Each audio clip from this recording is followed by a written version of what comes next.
Australia's soaring cost of living. Let's have a look. Hello everyone, I'm Florian Heise, and welcome to another episode of HeiseSays. I have my stein of coffee, and I thought this Sunday afternoon we would have a look at an article written by James Hall just the other day about, well, our increasing cost of living here in Australia and how everyone is blaming the Australian government. So government blamed for Australia's cost of living burden. Now, I would honestly say it may be a bit unfair to blame it all on one government, because I would say it's been successive governments, one after the other, all the way back for quite some time, which has compounded upon itself. Let me know what you think in the comments, guys. So let's have a look. But well, actually, before we go, do you think cost of living has gone up? I know, I'm just asking. I'm just asking. I mean, petrol seems to be getting more expensive. Houses definitely have. Housing affordability is just ludicrous. But it's funny how they measure cost of living. What's excluded? What's included? Housing generally isn't included as much as we want. If it was, the CPI, which isn't technically a cost of living increase, would be another 0.5 points, or 0.5% higher. So, Australians have revealed their crippling money struggles, and they're pinning the blame for our rising cost of living directly on our leaders. Soaring cost of living pressures are weighing on family budgets and stifling the national economy, and Australians say they know exactly who to blame. Government policy has allowed utilities, healthcare, education, insurance and other bills to skyrocket, combined with stagnant wage growth to cripple household expenditure, according to News.com's new cost of living survey. And this is funny. Have we all seen, guys, have you all seen Labor's new plan? Bold, new recycled plan. See, Labor are so in bed with the Greens, they even recycle their election strategies. They don't throw anything out. You know, to be carbon neutral by 2050. And Albo, thinks that's going to result in increased wages. I don't know how. I don't know how, guys. Let's have a look. We'll bring up a website right now.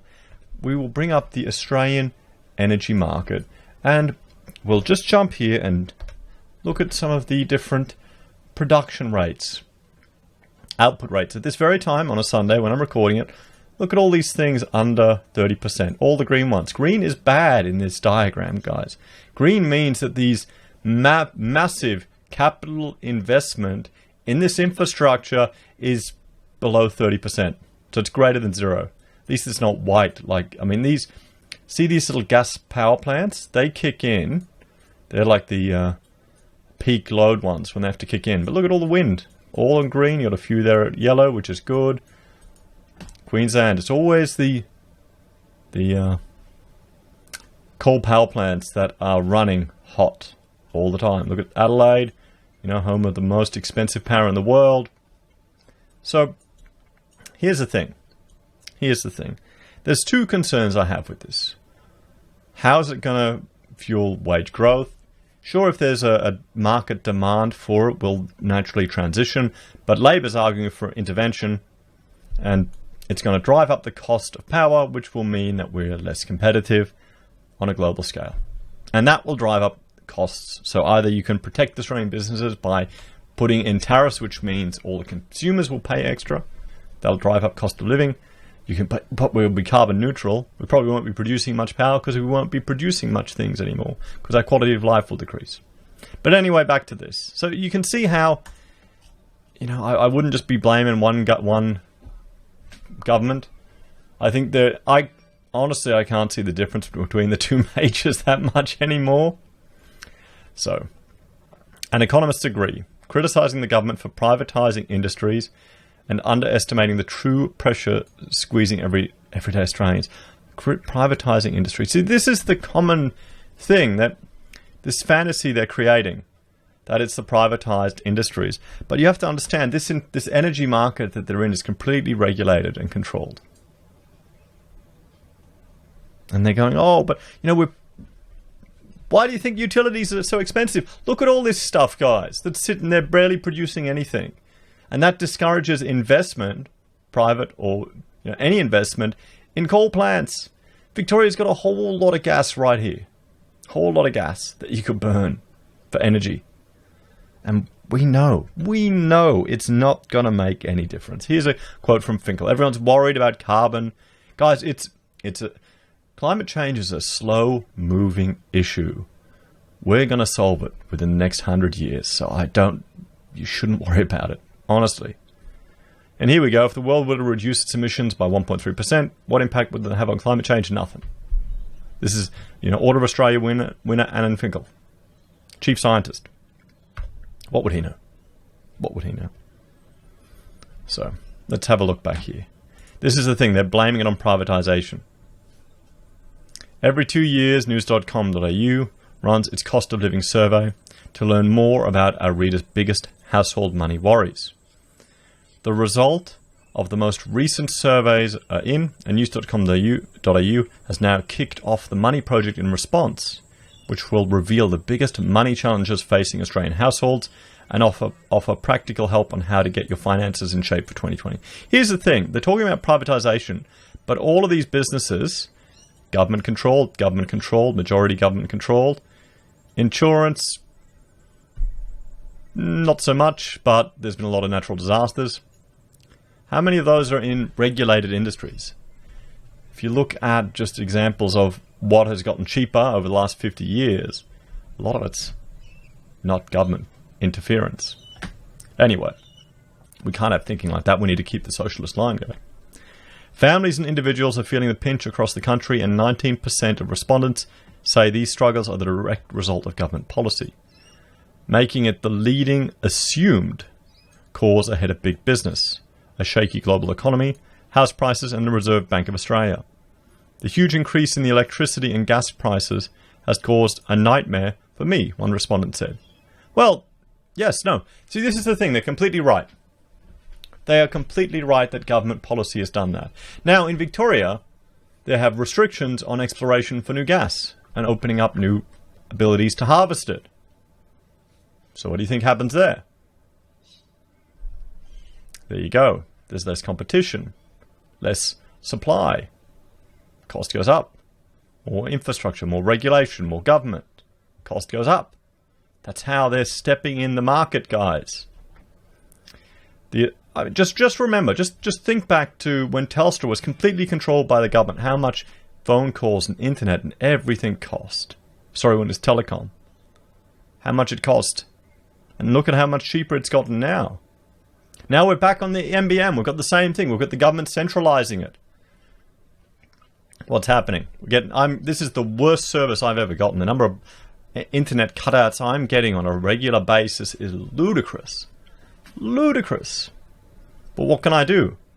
I'll contact my supplier and go, no, sorry, it's NBN's fault. They go, well, give me a refund from the NBN. Oh, no, it's government. The Australian Institute's chief economist, Richard Dennis, said the privatisation of critical industries is reaching further into the pockets of Australians. So many of the key drivers of cost of living increase are now the absolute failure of government policy, he told news.com.au. What the hell? What's he talking about here? Private health insurance. You don't need it. Private school fees, childcare fees, government regulation. All these industries have got tremendous government involvement, guys. How much is the school curriculum dictated by the state? How much are the ratios dictated by the state? Childcare is completely regulated by the state. All of these going up and up, even though the government is spending billions of dollars in an attempt to push them down. So is he saying the government needs to step back? When asked if Dr. Dennis was hopeful the 2020 budget would provide any relief to ease the burden on those struggling, his answer was emphatic no. What's likely is that even more taxpayers' money will be given to those industries, and what's likely is those industries will continue to increase their prices. The cost of private health subsidies has never been bigger. The amount of money we are giving to private schools has never been bigger, but the prices of those services has also never been higher. Okay, guys, a lot of normal people send their children to private school. Technically, we're in a private school, a distance ed school. If the Catholic education system all of a sudden just stopped and sent all their kids to the public sector, it would collapse. It would collapse. And remember, all those people that are sending their kids to the private schools are also taxpayers. This is where I would rather we have, for school funding, you've got a voucher system that's assigned to the student, and the parents have the ability to choose where that goes. Then you'd get a bit more, maybe, competition. Because our education standard, we'll bring that up, guys. We will bring that up. Where is it?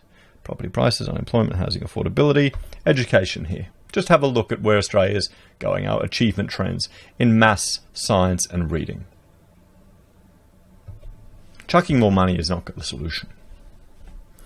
So we can keep going down the wrong direction, but we shouldn't be surprised that we keep getting the same results. So what is he advocating for? This is what I want to know. Government policy, big business, shaky economy, house prices, the Reserve Bank, my own bad decisions. So 10% people, small business, I don't know, I blame no one. So what do you think it is, guys? I think government policy certainly is having a big impact on the cost of living, but I don't think it's how people realize. I don't think they appreciate the fact that any intervention by the government in the market always results in increased costs, one way or another. So, the Morrison government's $158 million tax cut package for lower to middle income earners was aimed at reducing the burden of household costs by stimulating the economy. The central bank tried to help too. 3 interest rate cuts in 2019 wiped hundreds of dollars of monthly mortgage repayments in an effort to seduce an uptick in consumer activity. Well, yeah, you know what I did with my mortgage repayment savings? I put it off my mortgage. So I'm probably a really bad example. I didn't fall for their trick. I didn't fall for it, guys. In the last 6 months alone, over 8 million Australians have received more than $6 billion in additional income, contributing to the fastest increase in household disposable income in a decade, Treasurer Josh Frydenberg said in a statement provided to news.com. But the problem is we're so indebted, and we're worried. Consumer confidence is terrible. It's pretty low. It's falling down. Guys, wage growth is non-existent. But also, well, building approvals, I didn't want to bring that one up, but also business confidence and conditions has dropped. But prominent economist Stephen Kucolis said neither the tax breaks or rate cuts have had a material impact on a sputtering economy as Aussies pocketed extra cash to relieve other personal financial struggles such as debt. He said when it handed down the 2019 budget, the government expected the economy's growth to tick up, unemployment would be lower, inflation closer to 2, and wages would be increasing at a more healthy rate. You run through the checklist now and it's fallen short on all those measures, and while the RBA has cut rates to where they are, people aren't feeling optimistic, the former advisor to Gillard told News.com. The overarching thing is consumers aren't feeling very confident, and I actually will agree with him there. He said, the most practical way forward to solve the nation's crippling money worries was to take a macro approach. Of course, get unemployment closer to 4% to help grow the economy. But this is the thing, guys. We've got the unemployment rate, which has tickled down a little bit. And actually, I've got to update that chart. It hasn't updated. The unemployment rate has tricked up. And depending on if you look at the ABS stats or the Roy Morgan stats, Roy Morgan is much worse. So, and the quickest way to do that was for the coalition government to give up on its insistence on returning the budget to surplus and spending big on public projects such as infrastructure. Now, that sounds good. That sounds good. But you're just spending future money now on infrastructure. And what are they going to spend it on? What is the government going to spend it on? And I've looked at this in previous videos. Majority of their project is roads. Just roads. You know, repaving roads. What's the point? Sure, it'll be easier for transportation, but guys, you've got to remember, will that offset cost of living? No, it won't, because I'll jump over here and we'll have a look. Look at everything that's imported or exported here. Sure, it'll make moving that stuff around cheaper, but how much of it is just imported, gone from a mine to a ship and leaves the country? But look at all these things, particularly refined petroleum. So we'll be able to drive around a little nicer, a little quicker, maybe ease some burdens, but it's going to get more expensive, particularly with the dollar where it's heading. I would rather see... I agree with him they need to give up on their surplus. But they need to create incentives for small business. They need to create incentives for individuals. They need to create incentives for entrepreneurial spirit of Australians to re-emerge and us to do more than just flip houses. That's what I'd suggest. Maybe some drastic tax cuts to all individuals. Maybe, here's one, we have a tax for a year. No one pays any tax for a year. What do you reckon, guys? And they'll just cut a few services. I'm sure they'll be fine. Maybe that's a bit drastic. But then again, they'll be spending a tremendous amount on infrastructure. And what will it be? Will it be new dams? Will it be just more renewable bloody windmills that produce bugger all power a lot of the time?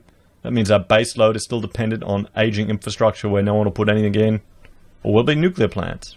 What do you think it will be? Let me know in the comments what you reckon. So if unemployment gets lower, you get wage growth starting to pick up because you get scarcity of labour, the economist said.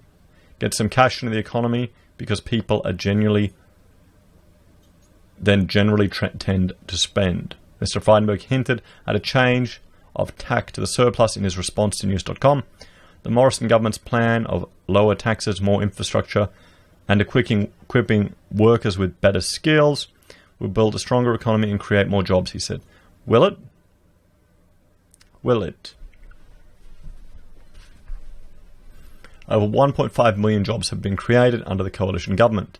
Workforce participation is at record low, and welfare dependency for those of working age has fallen to its lowest level in 30 years. How many of those jobs do you think are government jobs? How many of them are useless rent-seeker jobs in departments that don't really add any value to the economy, but simply just a burden to it? So I'm not surprised we're getting the standard solution from Keynesian economics, same type of arguments, more infrastructure spending, more this. Maybe be interesting to see if we had some bold suggestions from Australians. Something a little different. Why don't they get Keynes on there? What about debt jubilee? Everyone loses half their mortgage instantly. What do you reckon? Do you think that'll stimulate the economy? How jealous would people get, though, in Australia? Anyway, guys, let me know your thoughts and opinions in the comments below. What would your suggestions be? Do you think it's all government's fault? Is it all just ScoMo, guys? Is it all just ScoMo? Or is it all of them together, one or another? Or they're just getting, what I would argue, interfering a little bit too much? Let me know your thoughts and opinions in the comments below, guys. Thank you for watching. Please like, share, and subscribe. If you're a fan of the channel, there are a few ways you can support us. You can get the videos out there, share the content. You can support us on Patreon or the YouTube channel here by joining. You can use our affiliate links with Independent Reserve or Kucoin for the crypto traders out there, or Amazon and eBay for your consumer purchases. We also have merch on the HeiseSays website, pocket squares, handmade, right here in Brisbane, and finally PayPal if you want to contribute that way. Thanks, everyone. Have a great Sunday, and I will see you next time.